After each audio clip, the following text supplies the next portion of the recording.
సంక్రాంతి పండుగ అంటే ఆంధ్రాలో ఫేమస్. మరి ఈ పండుగ షాపింగ్ కి ఎస్ఆర్ షాపింగ్ మాల్ ఫేమస్. చాలా బాగుందండి. అంటే సంక్రాంతి ముందే వచ్చిందన్న ఫీల్ కలిగింది. మెగాస్టార్ తనయుడుగా, గ్లోబల్ స్టార్గా అద్వితీయమైన నటన, మహా అద్భుతంగా. ఎర్లీ మార్నింగ్ 4కి లేసి వచ్చి సినిమా చూసాం. కనుల విధంగా ఒక ఐఏఎస్ ఆఫీసర్ ఎలా ఉండాలి, ఒక ఎలక్షన్ సిస్టమ్ ఏంటి, భారతదేశంలో ఒక ఎలక్షన్ కమిషన్ అనేది ఉంటుంది, చాలామంది తెలియదు. 324 ఆర్టికల్ ప్రకారం వెరీ పవర్ఫుల్ ఆర్గనైజేషన్. ఒకప్పుడు టిఎన్ శేషన్ గారు చేశారు. ఆ రోల్లో ఐఏఎస్ ఆఫీసర్లో అసలుకి ఎక్స్ట్రాడనరీగా చేశాడు. తర్వాత తండ్రిగా రైతు పాత్రలో అద్భుతంగా నటించాడు. డ్యాన్స్ విషయంలో కావచ్చు, టెక్నికల్ వాల్యూలో కావచ్చు, అద్భుతమైన నటన. రంగస్థలంలో మరొక్కసారి రంగస్థలంలో ఎట్లయినా అద్భుతంగా నటించాడో, ఆ మాట రాని రామ్ చరణ్ గారి నటన అద్భుతంగా ఉందండి. అంటే చాలా సంతోషం. సంక్రాంతి 10వ తారీఖు ఈ రోజే రిలీజ్ అవటం, ముందే సంక్రాంతి వచ్చిన ఫీల్తో సకుటుంబ సపరివార సమేతంగా ఈ సినిమాని చూడొచ్చు. పోటాపోటీగా ఉందండి. అప్పన్న క్యారెక్టర్ ఏంటంటే మాట రాని వ్యక్తి. ఏ విధంగా రాజకీయాలు అనేది ఎలా ఉంటాయి, రాజకీయాలు ఏ విధంగా ప్రభావితం చేస్తాయి, సమాజాన్ని ఏం మార్చగలం అనేది చాలా చక్కగా అప్పన్న పాత్ర చూపించారు.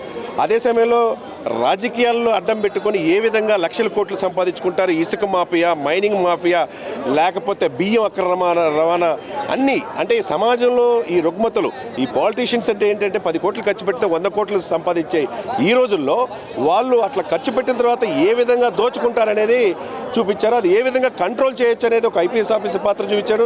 తర్వాత ఎలక్షన్ కమిషనర్గా ఇటువంటి వాళ్ళని ఏ విధంగా నిర్మూలించాలి, ఈ భారతదేశం నుంచి ఇటు గొప్ప దేశాన్ని ఏ విధంగా కాపాడుకోవాలనేది ఎలక్షన్ కమిషనర్గా చూపించారు. అల్టిమేట్గా ఏంటంటే ఒక ముఖ్యమంత్రి ఏ విధంగా ఉండాలి, ముఖ్యమంత్రి అంటే 5 సంవత్సరాలు ఉంటాడు, ఎమ్మెల్యే కానీ ఎంపీ కానీ. ఒక ఐఏఎస్ ఆఫీసర్ అంటే చనిపోయేదాకా ఉంటాడనే ఆ డైలాగ్ అనేది ఎక్స్ట్రాడినరీ అండి. సార్ దాదాపు 450 కోట్లు అంటున్నారు, సినిమాలకి 90 కోట్లు అంటున్నారు. ఆ వాల్యూస్ కనపడింది, టెక్నికల్ వాల్యూస్ ఆయన తర్వాతే. సరే, క్రికెట్కి ఆరాధ్య దైవం సచిన్ టెండూల్కర్, సినిమాకి ఆరాధ్యదైవం శంకర్ స్ట్రైట్ మూవీ 30 ఇయర్స్లో ఫస్ట్ స్ట్రైట్ మూవీ ఇది. నెక్స్ట్ లెవెల్లో తీసుకొచ్చాడు. అంటే ఎక్కడ కూడా రాజీ పడలా. 95 కోట్ల పాటలు కనపడినాయి. ఎక్కడ ఒక పాటకి 19 కోట్లు పెట్టారంటే మామూలు విషయం కాదు. డెఫినెట్గా కంబ్యాక్ అండి. ఒకప్పుడు ఒకే ఒక్కడు, తర్వాత ప్రేమికుడు కావచ్చు, భారతీయుడు 1 కావచ్చు.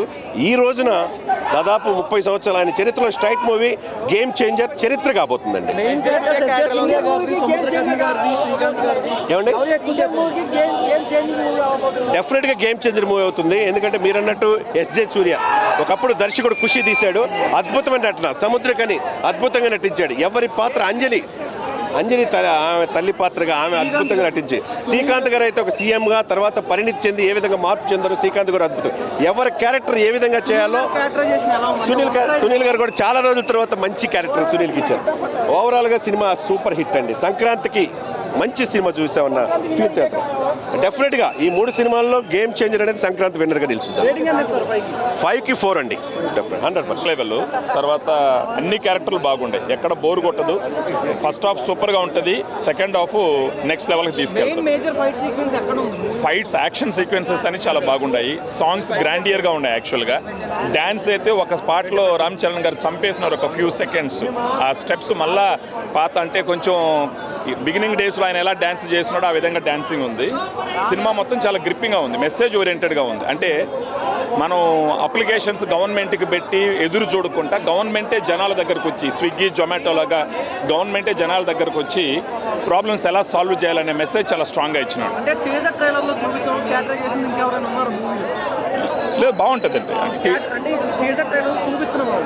చూపించిన వాళ్ళు అంటూ ఎవరు లేరు. ఎస్జే సూర్య యాక్షన్ కూడా ఓ రేంజ్లో ఉంది. యాక్చువల్గా ఆ సునీల్ గారి క్యారెక్టర్ మళ్ళీ పాత సునీల్ని చూడొచ్చు, కామెడీగా ఉండదు. పాత సునీల్, శ్రీకాంత్ క్యారెక్టర్ కూడా చాలా బాగుంటుంది. బాగుంది. సినిమా మొత్తం బాగుంది. ఈ సంక్రాంతికి పాలిటిక్స్కి నచ్చిన వాళ్ళు, తర్వాత రామ్ చరణ్ ఫ్యాన్స్, ఇది మొత్తం బాగా నీట్గా చూడొచ్చు. దీన్ని ఓవరాల్ రేటింగ్ 3.5 to 4 మధ్యలో పెట్టచ్చు, guarantee. He did many roles and every role he nailed it.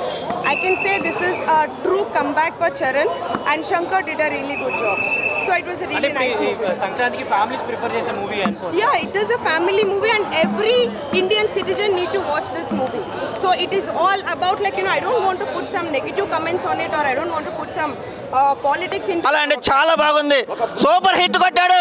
ప్రతి ఐఏఎస్ ఆఫీసర్ ఎలా ఉండాలో చూపించాడు. ప్రతి ప్రభుత్వ ఉద్యోగి నిజాయితీగా ఉంటే దేశానికి ఎలా చెందుతుందో, దేశవ్యాప్తంగా ఎలా మంచి జరుగుతుందో చూపించాడు. Super hit cinema.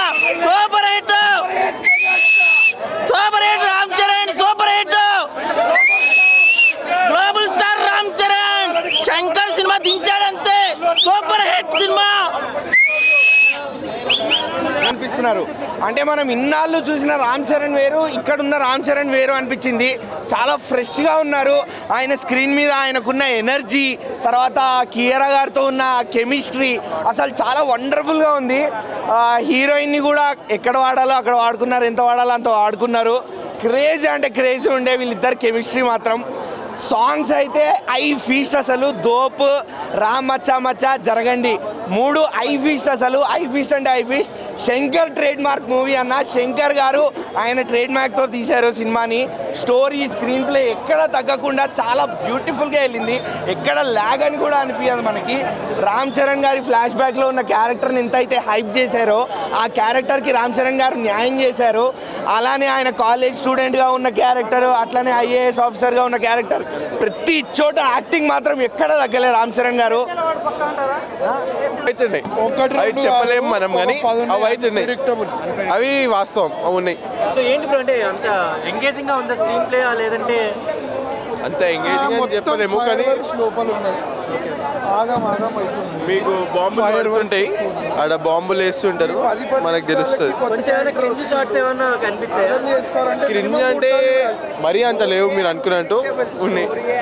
ఎవరు అనుకోరు అది అట్లా అవుతుంది అని. చాలా ట్విస్ట్లు ఉన్నాయి, మంచిగా ఉంది, కానీ కొంచెం లాగ్ ఉంది అంతే.